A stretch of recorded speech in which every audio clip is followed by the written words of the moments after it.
Psicologia de Bolso. Eu sou a Paula Chocalhinho e este é o meu podcast.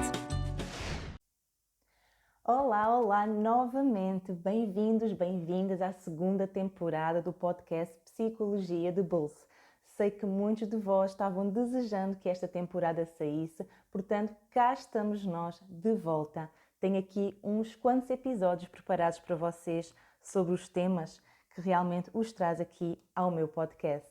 E hoje quero arrancar aqui a segunda temporada com um tema que está muito em voga agora, o trabalho com a criança interior.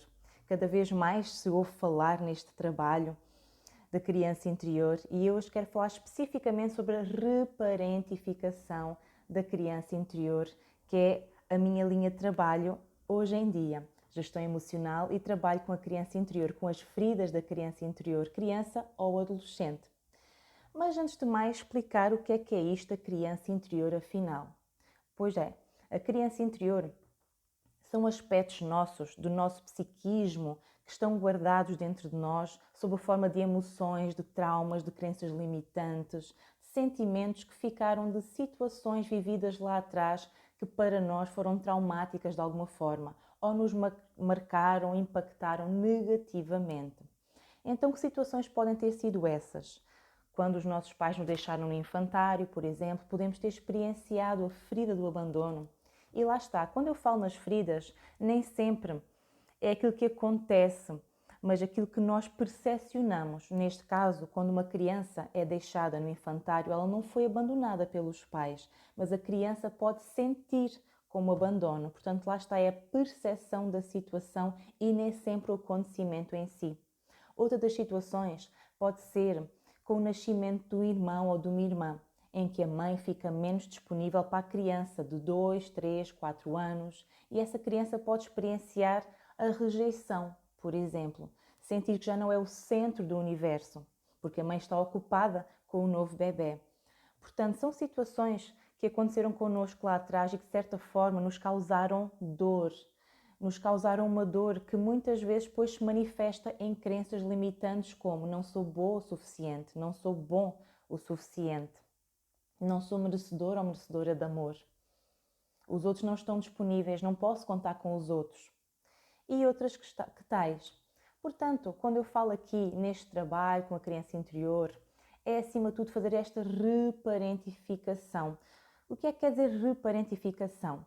É darmos a essa criança ou adolescente aquilo que ela sentiu que lhe faltou lá atrás. Parece um pouco estranho, certo? Como é que eu faço isso? Como é que eu sei o que é que me faltou lá atrás? Como é que eu consigo identificar isso? Pois bem, identificamos por via das emoções, dos sintomas. Cada vez mais as pessoas que me chegam às minhas consultas com ansiedade, pânico, depressão, ou outros transtornos, ou outros problemas, outras situações que as trazem ali, não é? Muitas vezes são emoções reprimidas que foram sentindo ao longo do tempo. Portanto, coisas que sentiram que lhes faltou ao longo do tempo, como validação, compreensão, aceitação, carinho, colo, presença, disponibilidade dos progenitores, por exemplo. Ou então, houve aqui uma educação muito crítica, muito severa, muito autoritária, ou um pai ou uma mãe que foi mais ausente por algum motivo, ou violência. Portanto, esta criança ou adolescente experienciou dor e vai para a vida com essa dor. E muitas vezes, passados anos de sentir, por exemplo, ansiedade, crises de ansiedade, pânico ou depressão sem saber porquê, faz com que estas pessoas vão ao psicólogo, à psicóloga, tentar descobrir porque é que se sentem assim.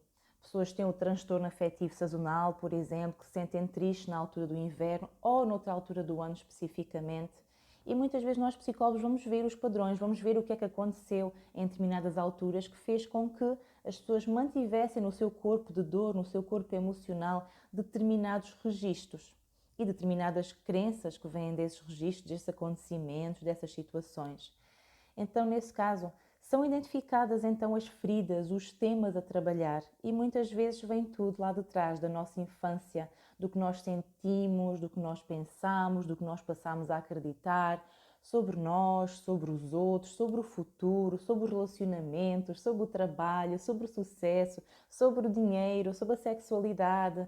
Pois é, porque nós acumulamos uma série de informações, de pensamentos, crenças, opiniões das outras pessoas, não é? Modos de funcionamento dos nossos pais, dinâmicas de casal que nós observamos. É como se registássemos todos esses padrões e, de certa forma, desenvolvemos uma programação muito própria, um script mental, como se fosse aquela programação oculta, não é? Que está no nosso código genético, que também traz muita informação dos nossos ancestrais.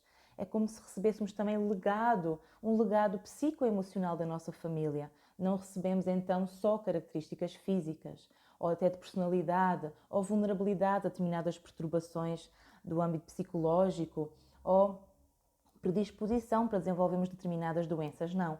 Herdamos também todo um legado psicoemocional de traumas que foram vividos por ancestrais nossos, por familiares lá de trás. Às vezes trazemos estas identificações com essas histórias. Então, trazemos isto connosco e muitas vezes manifestam-se em transtornos, em distúrbios, em sintomas que nós trazemos à consulta de psicologia, não é? Que os clientes trazem às consultas de psicologia para poderem ser vistos padrões. Eu não percebo porque é que eu funciono assim, porque é que eu estou sempre em defesa, porque é que eu estou sempre em alerta, porque é que eu tenho tanto medo que aconteça isto ou aquilo, porque é que eu estou sempre tão preocupado ou preocupada com aquilo, porque é que eu não consigo comunicar, porque é que eu não consigo relaxar, porque é que eu não consigo perseguir os meus objetivos, porque é que eu não acredito em mim, porque é que eu tenho esta insegurança, esta baixa autoestima, porque é que eu não confio em mim, porque é que eu não confio nos outros. Então, todas estas questões podem ser respondidas olhando então para a sua infância, para a sua adolescência, no contacto não só com os seus pais, mas com outros familiares, com professores, com amigos, com colegas de escola. Portanto, tantas são as pessoas que nos impactam e nós percebemos isto, não é? Desde que somos crianças, adolescentes, a nossa visão é muito maleável, é moldável por aquilo que os outros nos dizem, por aquilo que ouvimos. E às tantas passamos a acreditar coisas que nem são verdade. Chamamos a isso as distorções da realidade. São pensamentos que nós temos, crenças que nós temos que nem sempre são verdade. Então, é tudo isso que nós vamos desconstruir neste trabalho com a criança interior.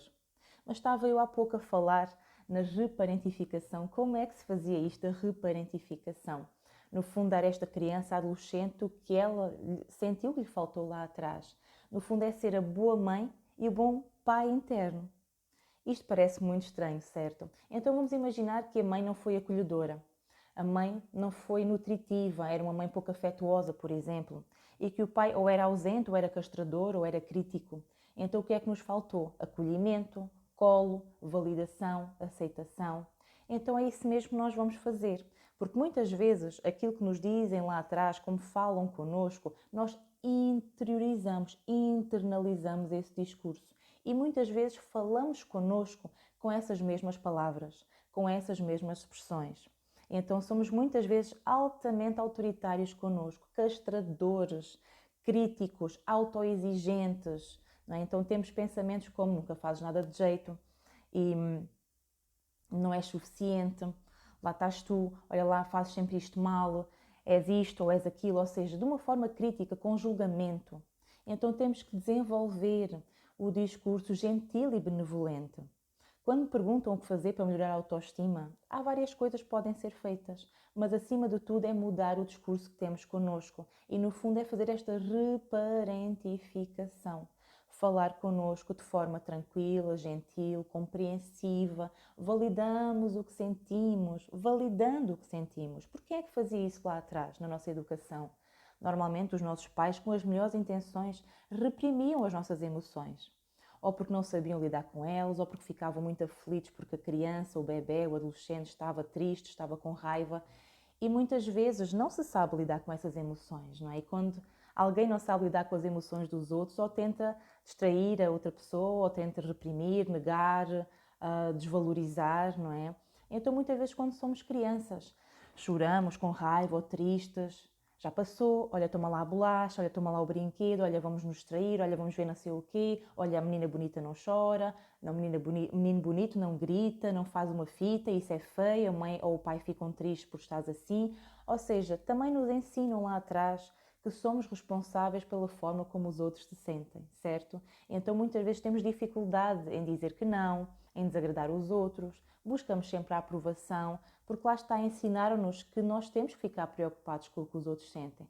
Quando mostramos as nossas emoções, o nosso desagrado, a nossa frustração, a nossa irritabilidade, a nossa tristeza, alguém nos diz: mas não pensa assim, ou isso não está certo, ou não devias pensar dessa maneira, ou olha lá o que é que estás a dizer, olha assim eu fico triste, olha assim deixas-me triste, olha não mostres essa emoção de alguma forma, não é? Foi o que nós aprendemos. Então muitas vezes reprimimos também o nosso mundo emocional. A nossa raiva, a nossa tristeza, porque há 4 emoções que nós temos dificuldades em lidar, que é a tristeza, a raiva, o medo e a culpa. Então o trabalho com a criança interior é também um trabalho de gestão emocional, que é exatamente validarmos que aquelas partes lá atrás sentiram aquelas emoções, têm direito a senti-las. A raiva, a tristeza, a frustração, o medo faz parte, nós nascemos com essas emoções básicas instaladas no nosso kit de sobrevivência, nós e os outros mamíferos. E então elas são necessárias, não vêm à toa. Se nós não tivéssemos tristeza ou raiva, nós não conseguiríamos lidar com muitas situações ou ficaríamos em situações difíceis porque não sentiríamos que aquilo era injusto ou que aquilo nos fazia mal ou que não nos trazia alegria, porque as emoções vêm deixar uma informação. No caso da tristeza é isto não é bom para mim, não estou satisfeita, não gosto disto. No caso da raiva, isto é injusto, não concordo, não quero, não é? Portanto, as emoções vêm para nos dar uma informação, para nos fazerem agir, procurar uma mudança, um caminho que é bom para nós, tal como o medo. Muitas pessoas chegam lá ao meu gabinete, eu quero eliminar o meu medo. Não é possível, nem sequer é aconselhável. O medo é necessário e vem nos dizer coisas como: olha, cuidado, tem atenção, isto pode ser perigoso, vê lá se isso é bom para ti, vai com cuidado, vai com atenção. Portanto, estas emoções fazem parte e vão continuar a fazer parte. Temos é que aprender a lidar com elas. Então, neste trabalho da reparentificação, é ensinado a fazer um acolhimento das emoções, uma validação. Portanto, neste caso, a boa mãe interna, sermos a boa mãe para nós mesmos, para nós mesmas, é a mãe nutritiva, acolhedora, que valida, que compreende e que fala para o seu mundo emocional, para a sua parte em sofrimento. Sim, olha, eu estou aqui, sinto muito que isso tenha acontecido, realmente foi muito difícil, foi injusto, mas eu valido o que tu sentes, anda cá, eu estou contigo. Eu ficarei aqui independentemente do que tu estás a sentir. Por outro lado, o bom pai é a função motivadora, incentivadora, que diz coisas como: olha, hoje correu mal, é verdade, mas olha, amanhã fazemos diferente, tu és capaz, tu consegues, vamos lá, eu confio em ti, eu acredito, anda daí, eu levo-te comigo, vamos lá fazer o que é preciso. É esta atitude de incentivo. Portanto, se nós falássemos connosco assim, que diferença faria nas nossas vidas? Eu diria que toda a diferença. Porque normalmente nós falamos com voz crítica. Nunca fazes nada bem, lá estás tu, não és capaz de mudar, és sempre assim, és sempre igual, já fizeste isso mal, e como é que foste dizer isto àquela pessoa, e porque é que não foste capaz de fazer não sei o quê, porque é que não foste capaz de dizer não sei o quê, ou seja, sempre com uma atitude de cobrança, de crítica, de castração. E quando temos alguma emoção dissonante, que é como eu chamo estas emoções de medo, raiva, tristeza ou culpa, lá estás tu, és um fraco, és uma fraca, sempre triste, e porque é que estás a chorar, e porque é que te sentes assim, e essa raiva, devias ser superior a isso, devias ser mais forte, isso, és fraco, és fraca. Portanto, imaginam, né? Nós muitas vezes falamos connosco assim, porque também muitas vezes foi como nos fizeram sentir lá atrás, ou até como falaram connosco. Porque, por um lado, podem não ter validado as nossas emoções, ou não, podem até não ter sabido lidar com elas, mas muitas vezes também podem ter descredibilizado, podem ter humilhado, criticado, gozado com as nossas emoções. Até lá isso, estás a chorar, até lá isso, esta menina com esta a gritar, até lá isso é feio, olha lá o que estás a fazer um espetáculo, olha lá o que as outras pessoas vão pensar. Então, tudo isto nos ensina como lidamos com as nossas emoções, com as nossas frustrações. Então, o que é proposto neste trabalho de reparentificação é exatamente uma nova relação connosco e com o nosso mundo emocional, em que vamos acolher as emoções, vamos contestar as crenças limitantes, onde vamos dar resposta aos pensamentos automáticos negativos do tenho de, será que e se, não é? E depois preenchemos aqui o espaço em vazio. E vamos então tomar conta do nosso aspecto mental e emocional. Eu considero até que é um trabalho fundamental e todos deveríamos ter estas ferramentas no nosso kit, mala de ferramentas para lidar com o nosso mundo emocional e mental no dia a dia. Sem dúvida alguma, para mim esta é a chave para desbloquear a autoestima, a autoconfiança, o nosso potencial. Conseguimos lidar com este nosso mundo interno que é tão exigente. Todos nós temos partes needies, carentes, revoltadas, frustradas. Então temos que olhar para essas emoções, temos que acolher essas emoções. Então eu costumo dizer que nós precisamos fazer 3 coisas perante as nossas emoções. E certamente que já falei nisto na primeira temporada, em alguns dos episódios. Que é, para as emoções nós temos que fazer 3 coisas: ver, reconhecer e acolher essas emoções. Ver a raiva, olhar para a raiva, para a tristeza, para o medo, reconhecer que elas estão ali, que elas fazem parte, que as podemos validar e a seguir acolher. Falar com essa emoção, com essa parte ferida, acolhendo-a, incentivando-a, validando, aceitando. Isto faz uma diferença gigante no nosso corpo. Conseguimos tranquilizar, apaziguar, acalmar o nosso mundo interno. Ter uma relação diferente com os nossos pensamentos, com as nossas crenças, com a nossa mente. Então eu digo, se nunca fez este trabalho, procure fazê-lo. Seja para depressão, para ansiedade, para pânico, para baixa autoestima, dificuldade na assertividade, na comunicação. De certeza que aconteceram coisas lá atrás que limitaram a sua expressão emocional, não é? A sua expressão da comunicação em relação ao outro, que fazem com que fique preso em determinadas emoções das quais não consegue sair, um quadro emocional do qual não consegue sair, dessa ansiedade constante, desse medo de falhar, desse perfeccionismo. Então vamos lá acolher essas partes. Espero que consiga encontrar essa ferramenta, poder usá-la para transformar a sua vida. E mais uma vez, bem-vindo, bem-vinda novamente aqui ao Psicologia de Bolso. Vemo-nos nos próximos episódios.